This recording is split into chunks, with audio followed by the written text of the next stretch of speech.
fiction, science fiction, horror, fantasy, crime, LGBT, thriller.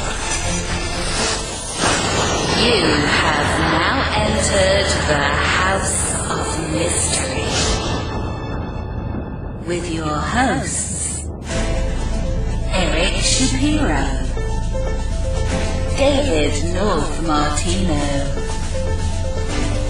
John Copenhaver, and Al Warren. Heard on KCAW 106.5 FM Los Angeles, 102.3 FM Riverside, and 105.0 AM Palm Springs. Welcome back into the House of Mystery, and I'm Al Warren, and Mr. David Martino, Karate Boy, is here. I am here. How you doing, Al? Yeah, I'm good. Are you waxing on or waxing off today? Both. Just not at the same time. Oh, yeah. Wow. Whatever that means. Yeah, well, you're the pro. I'm not. Yeah. You're the pro. You know, I've been really getting tired of these, have you been seeing all these zero-calorie, like these sodas? They're all flavored sodas. Mm-hmm. You know, Diet Pops they're harder to find because, I don't know, you know. Really? COVID and shipping and different stuff. And oh, okay. They're making regular pop, and then, of course, all the soda places are putting these out. And it's I don't get much flavor out of any of them. No. I don't get it. You know, some of them sound like they're going to be great, and then you go taste it, and it's like water, and it's like, I don't know, it tastes like an old pop that's been just sitting there. You might as well drink bubbly water. Yeah. That's what I'm drinking. Well, yeah. I've switched from soda to water. But you put whiskey in it. That's later. Oh. No, I don't want water in my whiskey. Oh, no water back or whatever they call that. Yeah, water back. You do that. Yeah. I don't know. A little water, a couple drops. A little water. Well, you better get your whiskey out because we've got. All right. We got a thriller, speculative author here. He's going to scare you. He's going to have you on the edge of your seat. Absolutely. You're going to be shaking, so you get that whiskey going. Anyway, so we've got an all-around author. He's written a couple of different categories here, but we're going to talk to him, well, about everything. So, Mr. Michael Paul Kozlowsky, thank you for being here. Thank you very much for having me. Well, so where did it all start for you? When did you start feeling this way? Well, I always was interested in writing and stories, but I never thought it was possible. Everyone, to me, it felt like people wanting to be a sports player or a rock star. Everyone was like, come on, what's the chances of being an author? Focus on your education, get a normal 9 to 5, and that'll be the end of it. So I was like, okay. I went to school for teaching. I became a high school English teacher, and I did that for about 3 years. And it started weighing on me. I didn't feel I was a great teacher. I don't have that disposition. I don't have I'm not a disciplinarian, and I'm a bit too loose. So I think I motivated the kids, but it was a little too chaotic for me. So I thought I was doing them a disservice. I thought I was doing myself a disservice. And if I decided I was going to write when I retired, I just would never be fulfilled. So I said, you know what? My father passed. He left me a little bit of money, and I said, I'm going to honor him by taking this money. I'm going to quit teaching, and I'm going to try writing until I burn up this money living in New York City, and I'll see where I am. If nothing happens, I'll go back to teaching. So I did that for a few years. I was pumping out all different types of books, very abstract, very, dense, 1,000-page novels, which of course weren't going to get published. And I was running out of time. And my wife said, why don't you try something that's a little more accessible? And I said, okay. I went to the movies. I saw the movie Coraline. I don't know if you remember that one. And I said, I could do something like that. So I started writing a children's book. And I finished it. It was called Juniper Berry. And it's like a horror a horror novel for about middle school, junior high school kids, and I finished it. And that week, I got a check in the mail from my account, closing out my account. It was my last $14. And the next week, I signed with an agent. And 2 weeks after that, I sold it, Juniper Berry, for a 2-book deal. And I've been writing ever since. Wow. So that, that was pretty risky. It's pretty courageous, actually, because New York's expensive. So even a little bit of money, it doesn't take long to be gone. I mean, New York. Come on. And not only that, so to do kind of a kid's book, in a sense, is risky too, right? Sure. Well, I was naive. I didn't go to college for this. I went for education. So I wasn't sure what the right avenue was and what was accessible and what wasn't, and what was marketable and what wasn't. So it was a risk to me, but I wasn't as aware of the risk as I am now. Well, it's a bit late now. Yeah. Right. So I find it interesting. So under MP Kozlowsky, you do these Juniper Berry and stuff like that, and then you've changed to a fuller name of using your Michael Paul rather than MP now for this new book. Is there a particular reason you did that? Sure. I just wanted to differentiate between my children's books and my adult books. So the newest novel, Scarecrow Has a Gun, is just very adult. So I didn't want, the kids picking up that and thinking that it's like my other books. And so when I continue to write adult novels, they'll be under the Michael Paul Kozlowsky. And when I continue to write the young adult and the middle grade novels, they'll be under MP Kozlowsky. Originally, I did MP. I just thought it had a better ring to it, which then I, of course, ended up regretting. I said I should have just went with my full name, but now I think it's a good way to differentiate the two. I'm wondering if there was a moment when you discovered or thought you came to realization that writing was possible. As a career, I know I didn't think it was possible either until a friend of mine actually got a book deal. And then I was like, wow, somebody can actually do this. I had never met, somebody who actually had a book deal and wrote for a living or anything like that. So I'm just wondering, did you have a moment like that? Well, I didn't know anybody who published anything. And my circle was pretty small. I grew up on Long Island, so now I was in Manhattan, and I didn't really know anybody. So I was just trying to pump this out myself, and I really didn't know if it was going to work out. And like I said, I was pretty naive, but I heard stories. I saw what was getting published, and I knew I had talent, and I knew I could at least do what a lot of these people were doing. But there was nobody whose path I was following directly. No.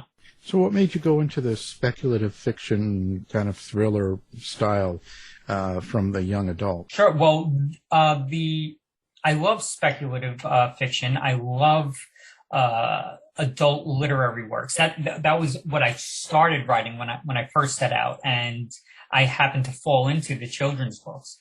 But this is where my real passion is, and I have a few other books up my sleeve that I either finished recently or am finishing, and I feel like it's a better expression of who I am and the way I think. It's very existential.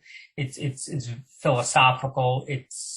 It zeroes in on the minutia of life, the gritty details. And I'm a pretty dark person, and I feel like that's where I can express myself best. Whereas with the children's books, you want to be, you don't want to go too dark with them, although my children's books are dark, but not as gritty, I would say.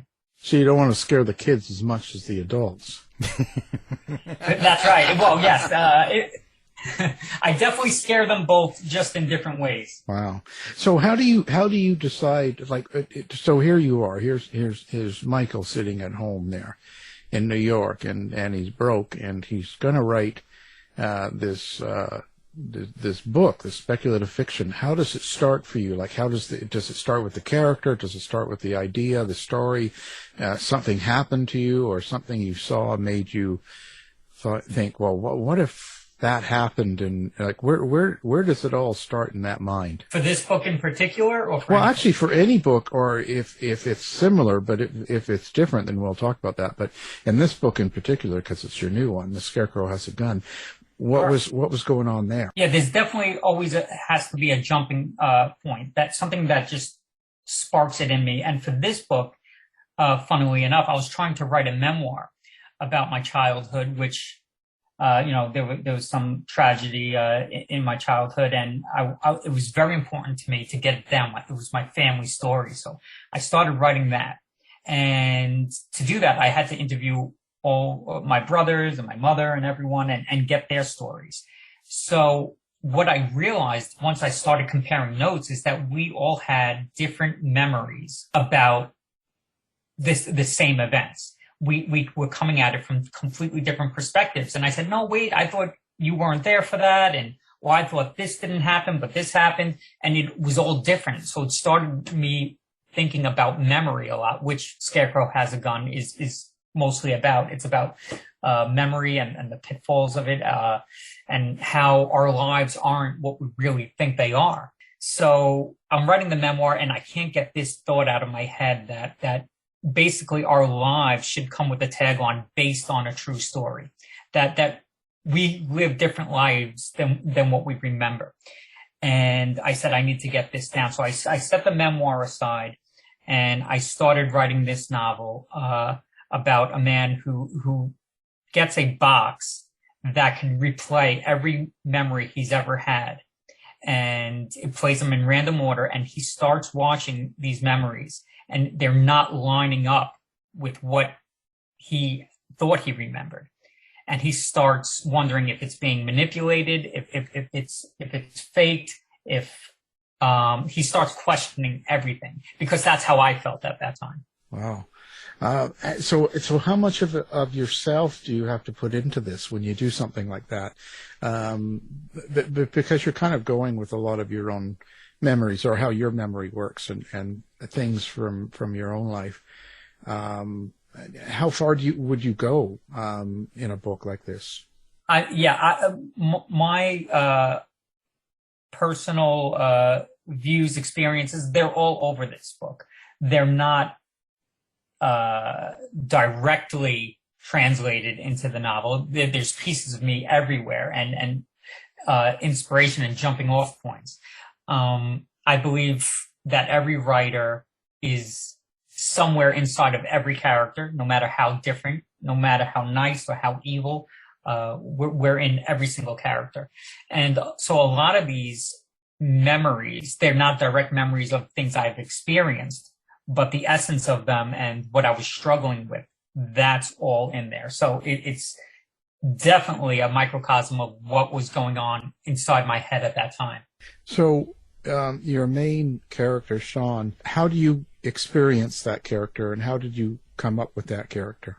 Well, I needed a character. I knew I wanted to get across the issues of memory and how reliable it is, and how we manipulated ourselves and mold it to what we want to believe instead of what really happened. And I said, I need a character who would have greater motivation to sit through this, to sit through these memories and sift through it with a larger meaning. So what we discover about Sean is that when he was younger, he was married at a young age, and his wife was killed right before his eyes. And the problem was that sometime in the middle of that conflict, he was hit over the head, and he suffered retrograde amnesia. And so he can't remember what happened to her, who killed her, why he couldn't save her. And this is what troubles him, this big blank spot, because he wants to find the killer. He wants to know the details of what happened. And so now whenever he's looking at this memory box, he's waiting for this memory to reappear. And that terrifies him more than anything. And so I use that as the device to keep him going reliving his memories. So that's where his character came from. Well, how was it writing about the death of a spouse? I've done that a couple times, and I tend to get a little superstitious about it, and maybe feel like I hold back a bit. What was your experience? Oh yeah, my wife's always like, oh, are people going to think that you want me dead? Exactly. Right. I go, no. And that's what you have to say. Well, this isn't you. That character is not me. Although there are parts of me and there's parts of her in these characters, they're not directly related. I realize that when I write, there has to be no holds barred. I get to be very, I tend to be very graphic. I tend to be, I want the truth out there as blazingly hot as possible. So I can't allow myself to have restrictions in any way, about, the sensitivities of others or what people are going to think or how they're going to read into it. If it's what I really feel and if it serves the story, I have to put it in there. So you're not censoring yourself in any way. You're not worried about any political correctness or anything. I don't censor myself in any way, but I would be lying if I said I'm not worried about, people reading into things that aren't there and trying to find a problem when there isn't. I think a lot of people are sensitive to that nowadays, and it's pretty much unavoidable. But I can't write with that monkey on my back,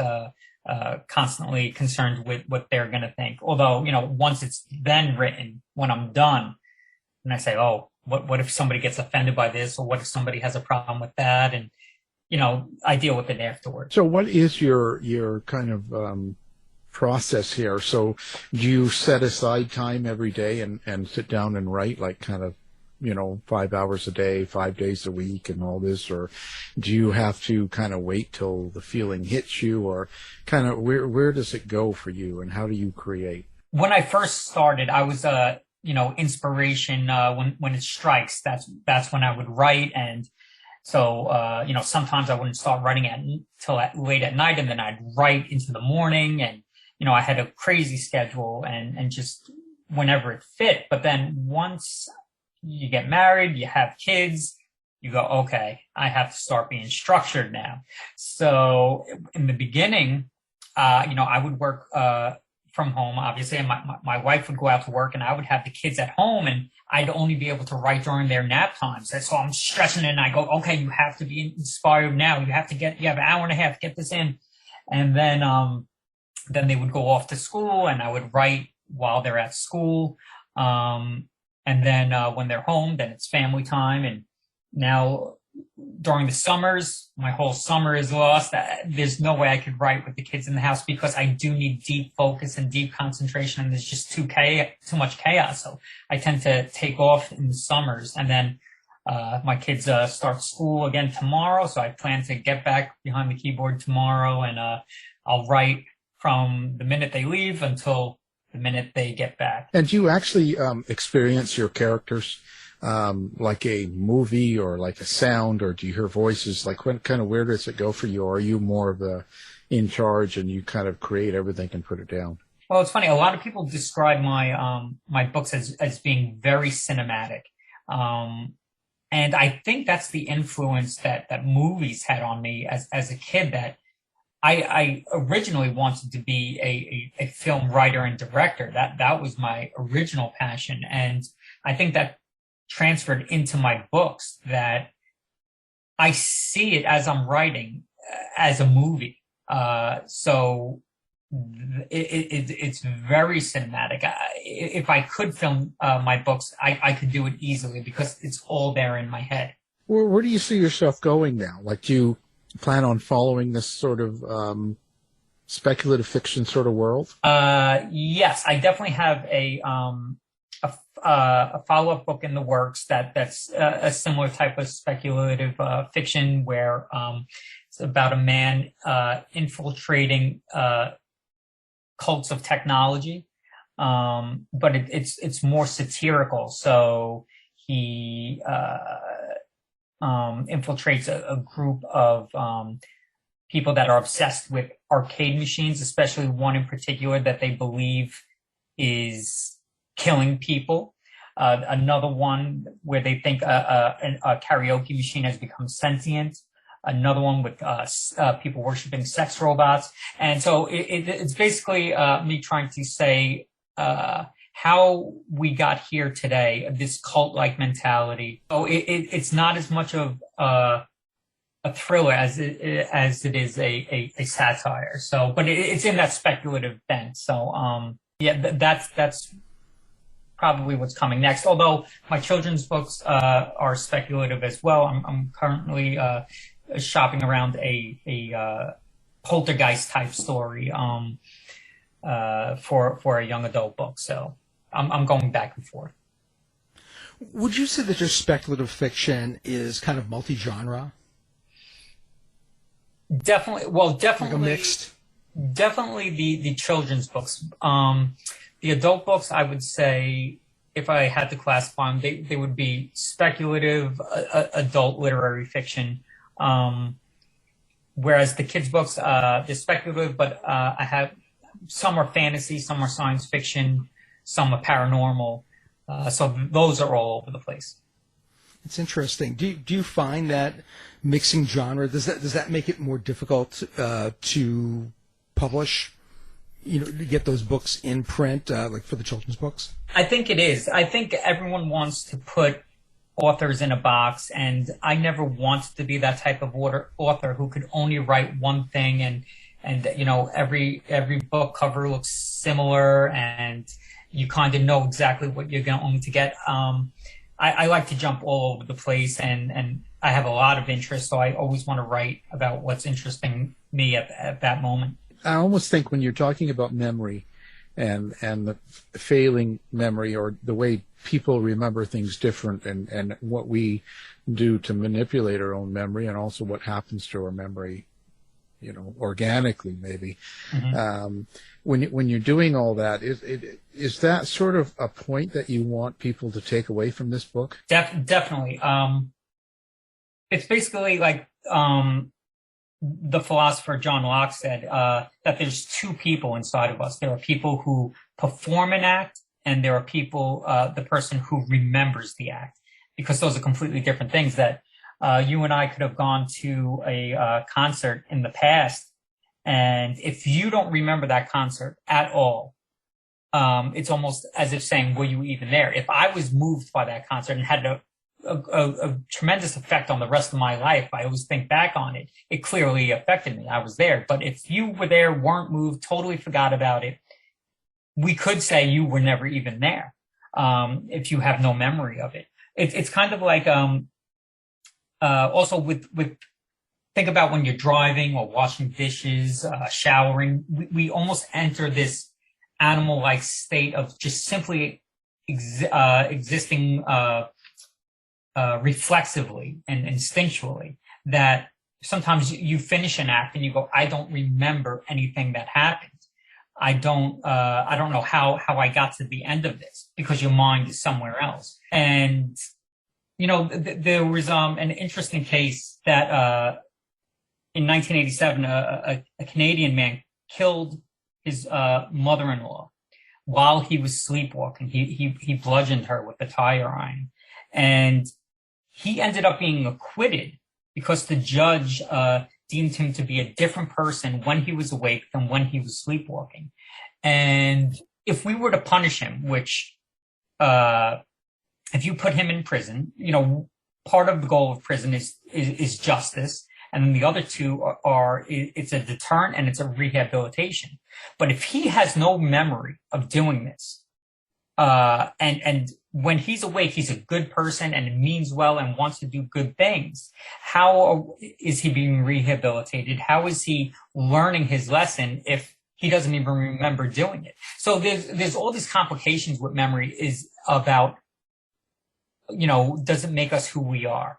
And these are all things that I'm grappling with. Interesting. Did you find writing this book helped you with your traumatic memories of the past?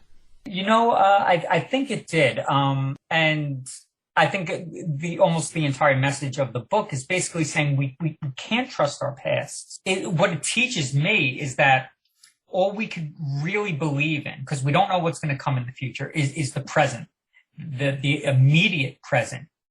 And we have to soak that up and enjoy that moment, because the past is fiction. Our who we are fiction. The only thing that is true is in the moment. And I think that's what I took from the book, and I think that's what other people hopefully will take from the book. So after this interview, will we exist? That's right. No. Well, I think we'll all have different versions of how this interview went, and it's kind of like rewriting history. Even history books, I think, there are facts in there, but once you start going into details about those facts, everything changes, and people could have different interpretations and different memories about these events, and it changes history. So you'll go on and you'll have one type of history, and I'll have another, and you try to make the best with it. Wow. So how do we know what really happened anywhere? Exactly. Yeah. And yeah, that's the great struggle. And once you realize that, then you go, you know what, why worry about it? I'm going to live in the moment and enjoy this moment, because this is what's real. This is what's true. Okay. Well, I'm going home. Well, for example, in the book, Sean comes across a memory of when his son was born, and he's like, "Oh, this is a wonderful memory. One of the best memories of my life." And he sees in the memory that he arrives into the hospital room seconds after his child was born, and he says, "No, I was there. I held him. I remember this, and this is such an important moment." But the screen is showing him something else. And he's like, wait a minute. And he starts questioning it. Did I come in after? I thought I cut the cord. Did I cut the cord? Or is that my other kid? And he starts questioning all these things, because if you tell a story enough, you start to believe it, even if it's not true. And to me, something like that, which is in all our pasts, a major event might not have gone down exactly as we experienced it. And to me, that's scary. Seems very zen. Yes. Oh, it does, yeah. Present moment. When you do something like this, how far can you go with some of these ideas, in a sense? Like, where do you really know? Because everyone's looking for an answer, right? And how do you do a book that's a thriller? Everybody wants a happy ending, especially in fiction, or at least a resolve of some sort. So how do you achieve that when we don't really know what's happened? Well, right. Well, which in this book, it all depends if you believe what he sees on the screen is the actual truth. If such a machine existed that without a doubt showed us exactly how we lived our lives, then that would be the truth. So if he sees all these memories, realizes what his life was really like, and accepts that as the truth, then he could use that knowledge and change his present and his future. So does he find out who killed his wife? Does he find out what his relationship with his kids is really like, and if he doesn't like what he sees, can he fix it? So there is, in this book in particular, a way out to have a happy ending. With the false memory motif, how do you keep track of everything in the story? Do you have a method for doing that? Do you use note cards? Do you have a computer program? Or how do you stay organized? Everything goes in a notebook that I have next to me at all times. I'm not one to plot in crazy detail. I always have my beginning and end. I have the major scenes that I want to get across, but everything else in between tends to come as I'm writing, and I go, oh, this would be a great place to take the character, or this will be an exciting scene to put in. And then once I get that, I always jot down in my notebook what happened, what took place, so then I could always go back and reference it and say, oh, wait, he had this memory. This will affect this later on. So I tend to edit as I go as well, so it all meshes together pretty well for me. Well, how do you know you wrote the notebooks if you don't? Like, you know, maybe your memory was not right. Maybe someone else wrote that. There you go.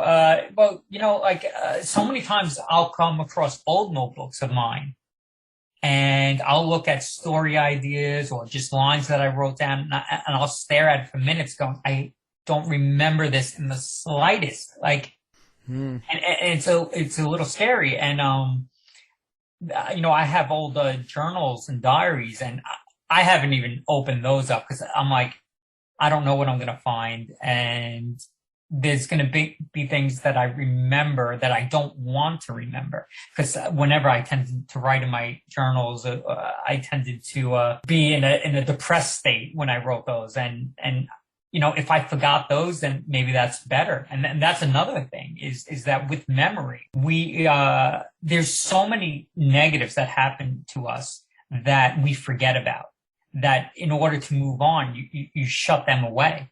And opening that up, you're going to see, oh, one time when I was in school, I was horrible to that kid. I said this comment and I bullied this kid. And I don't remember those details right now. And I don't want to, because if I do, it's gonna wreck me.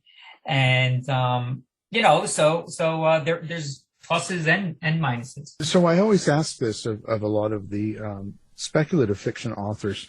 What's your definition of speculative fiction? Oh, that's a good question, because I think my definition would be when you take reality and you bend it a little bit to get your story across. So my Scarecrow as a Gun is very realistic, but it has the slightest hint of sci-fi, which is the box that could read your memories. And I mean, there are some other very small elements that are mentioned toward the end of the book, but otherwise, that's the speculative bent. It's just that one piece. Otherwise, it's all realistic. How do you draw that line? Like, it's interesting to me to, you know, so you have life as it is, and it's fairly modern day, and everything's real except for, let's say, that box. And do you throw in some other things too, like a dinosaur or something, or? Well, you know, I no dinosaurs, but I do like to do. There are some type of psychedelic parts, I guess you could call it, toward the end of the book, where you don't know what's real and what isn't, where his mind is really flayed and destroyed, and it's almost like he's hallucinating. And in reality, he doesn't know what's real and what's not anymore. Forget about watching his memories in the screen. His real life becomes blurred. So I think it just makes it more interesting to me in the types of books I want to read and write, if you don't want to do the full jump into hard genre, hard science fiction or fantasy, but you want it mixed in. You don't want everyday life as it is either. Speculative fiction is probably best. I definitely find it most enjoyable.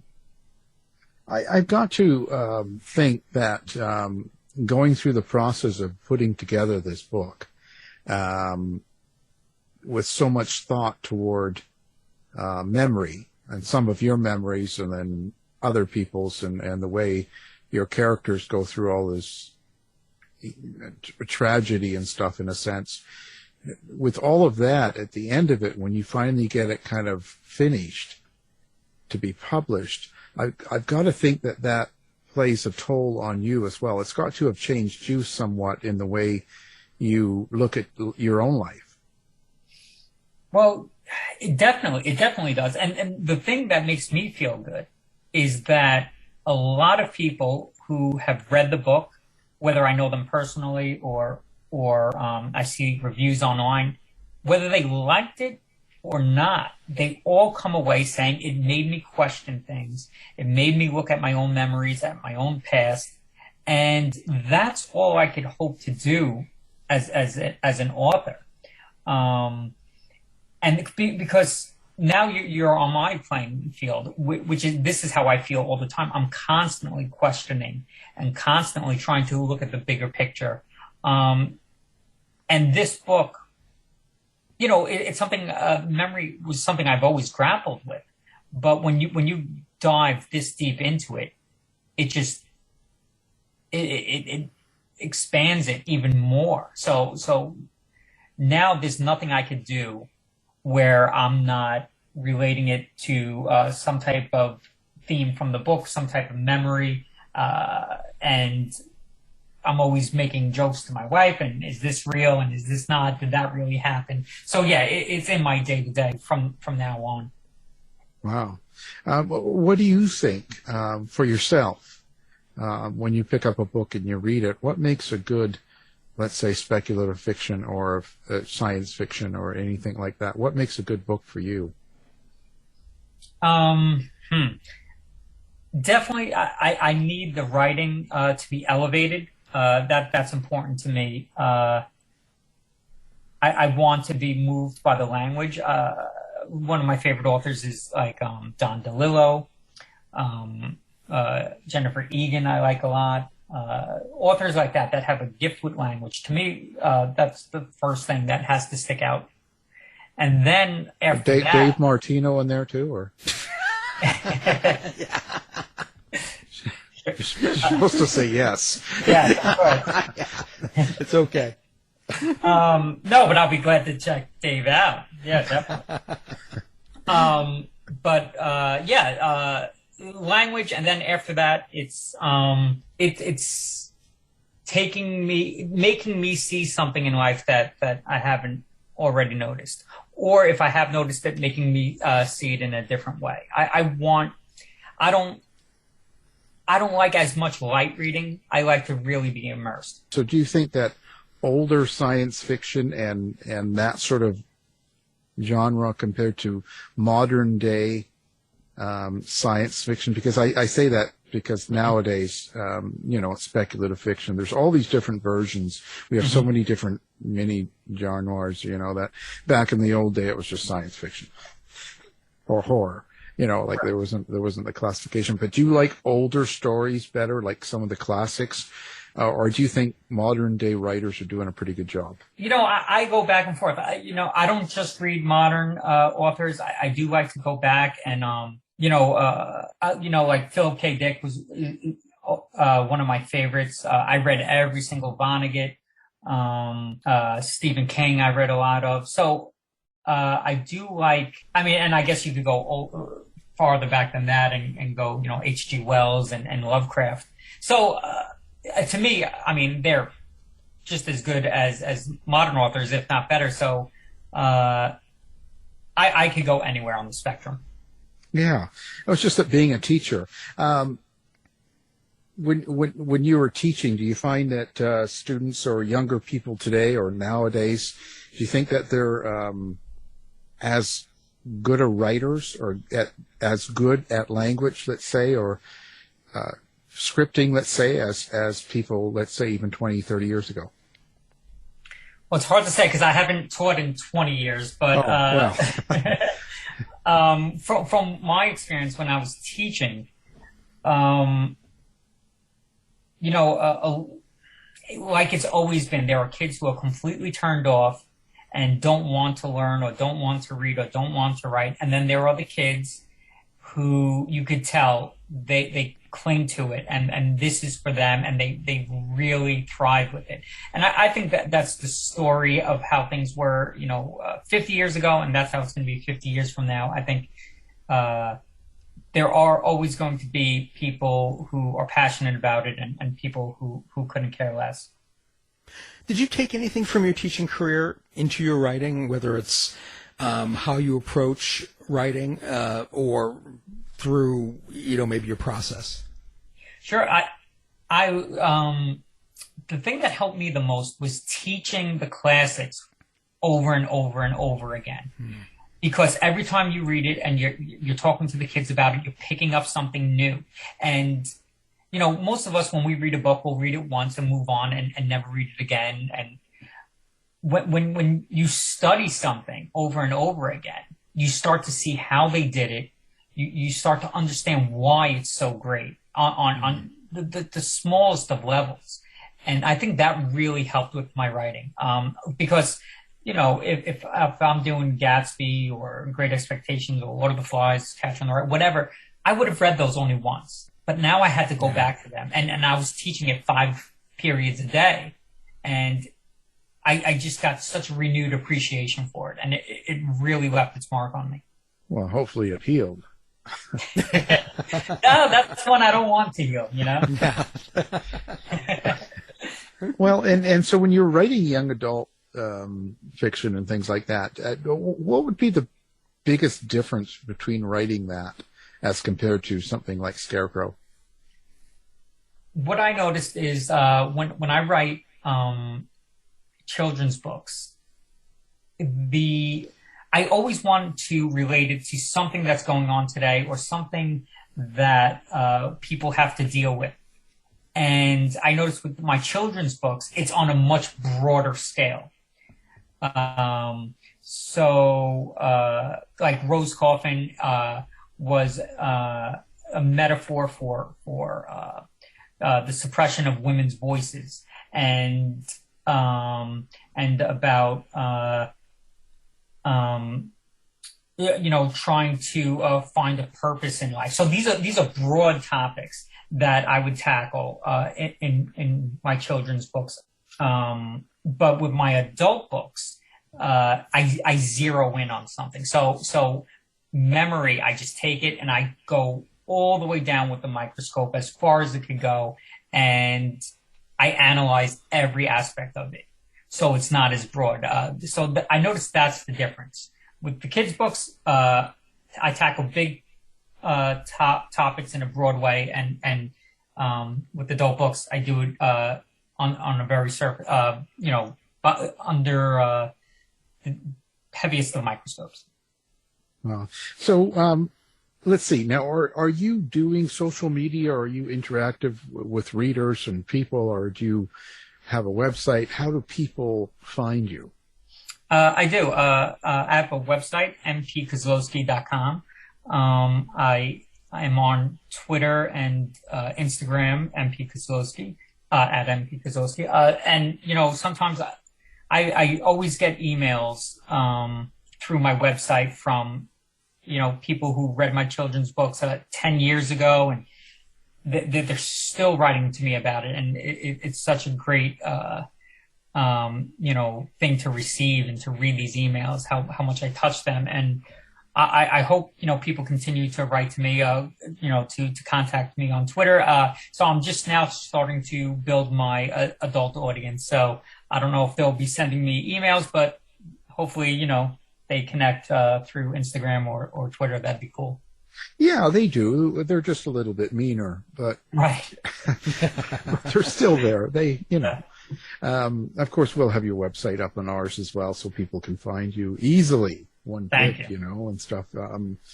Wow. So, are you going to do a sequel to this memory, or are you just going to kind of carry on from after your?